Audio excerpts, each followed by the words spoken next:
Hey, I had to redo this intro just so I can get a quick clarification. Kevin Kenson put out a video yesterday about the same topic. I've been working on this video for the last few days. I didn't copy him. It's just a convergence of ideas. So, sorry if you're watching this video effectively twice, but I thought I'd let you know if you were concerned I just copied him, but I didn't. It was just very bad timing on my part. Let's jump right into this. The Steam Deck and the ROG Ally have been pretty much some of the fiercest competitors in the mobile PC handheld market. And I personally use a Steam Deck every day, and I do have quite a bit of experience now with an ROG Ally.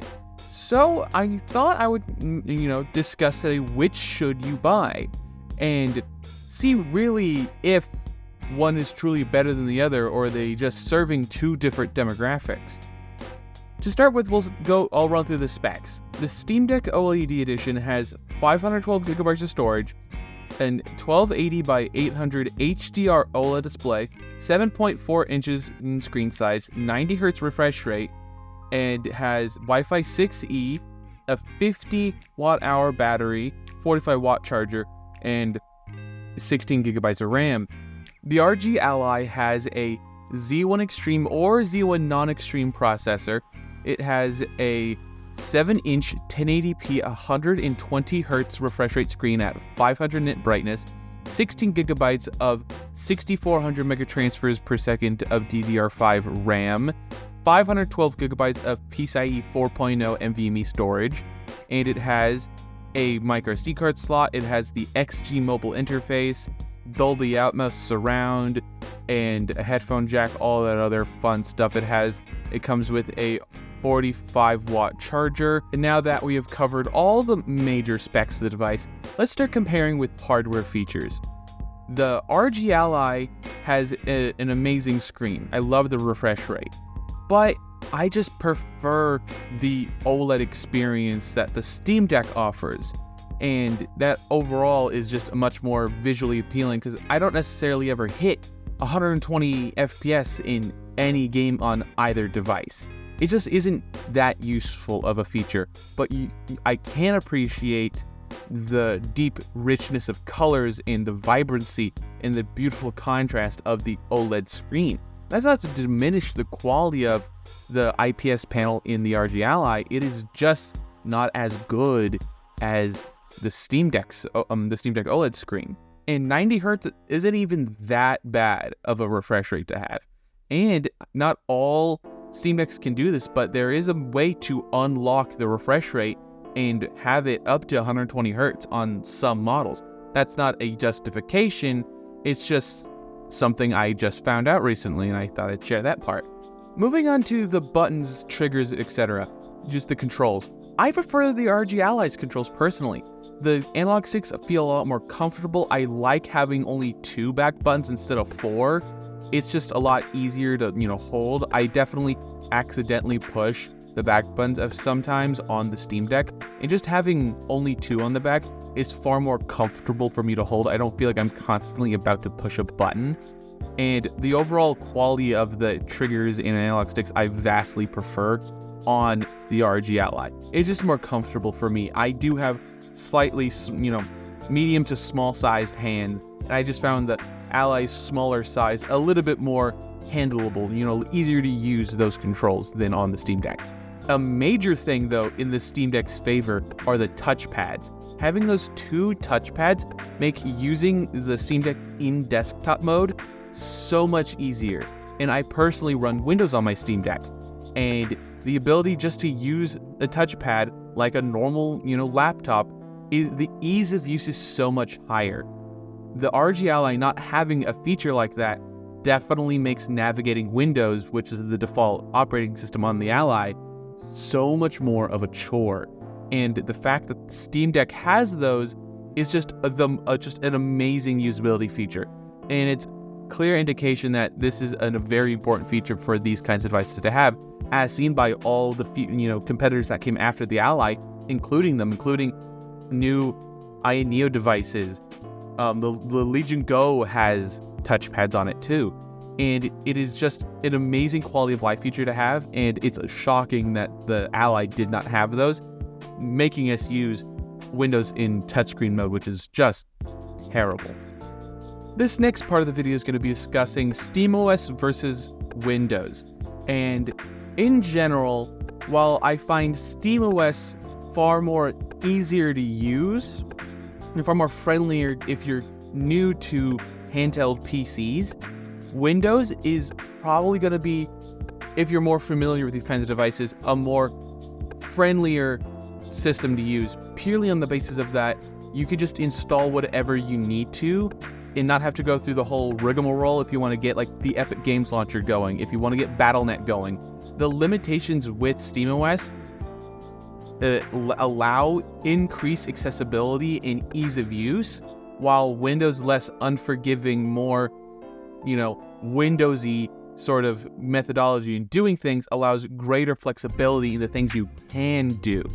So inherently, I don't see one being better than the other. They are just two different, variations to achieve the same thing. Each of them having their own drawbacks and benefits on their own. It's personally, I think it's up to personal taste whether or not you feel like you can handle doing everything in Windows, regardless of if it's going to be a shitty experience or not. And if you don't mind sacrificing, certain games to be able to play, certain launchers, you're willing to make those sacrifices to use an easier on the eyes and easier to deal with operating system like SteamOS. And both of these devices can have SteamOS or Windows installed on them. I'm not quite sure how nicely the Ally likes to be in SteamOS. I haven't tested that personally, but I have used the Steam Deck in Windows, and it's a pretty good experience. Drivers aren't perfect, but the ability to download games like Destiny 2, which have anti-cheat that cannot be played in SteamOS, is just really nice to be able to play those major, FPS style games.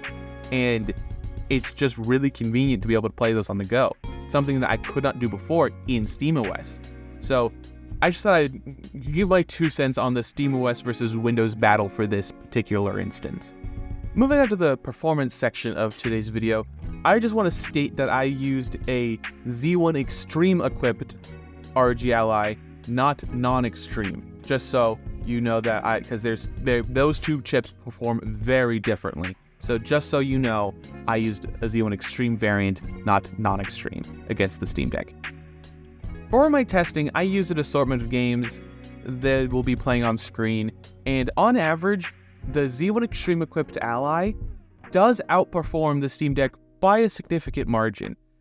But it's not so significant to justify its increase in price.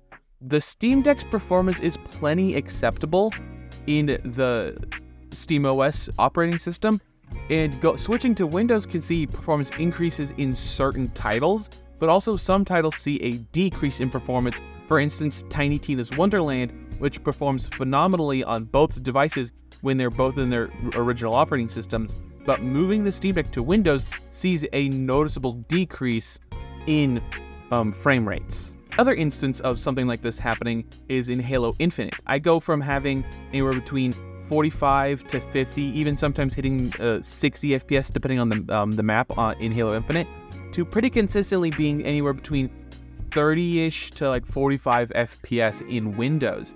There's just some special optimizations that happens in SteamOS that allows certain games to perform really well. With that all in mind, which is the better value? The ROG Ally comes in at $700 for the Z1 Extreme equipped model, which is the one I did all my testing with. And the cheapest version of the OLED Steam Deck is the 512GB model at $550, which places it $150 cheaper. And if I'm being honest, that is in a tremendous value. And if you're not totally into the idea of having the OLED screen, or if you want to save some money, they have cheaper models available, as cheap as $350 if you want to buy the old 64GB model and you can upgrade the storage yourself.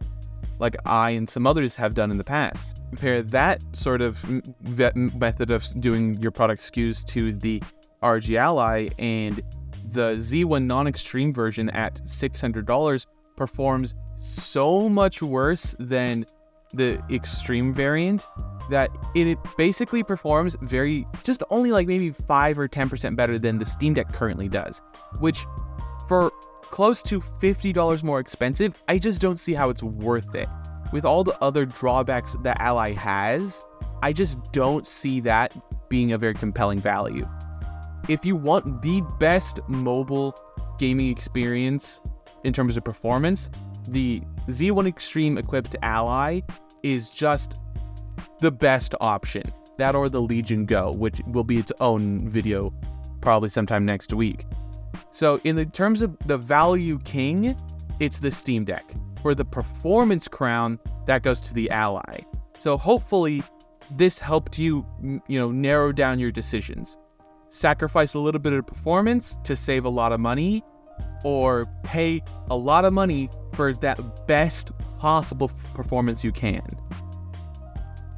Hopefully this video helps you out. I love to hear your comments down below. I tried being a little bit more animated in how I talked, and tried to be a little bit more engaging. I'd love to hear your thoughts, comments down below, how I came across, and all that other social media garbage down below. Don't forget to leave a like, comment, and subscribe. And last but not least, have a wonderful day.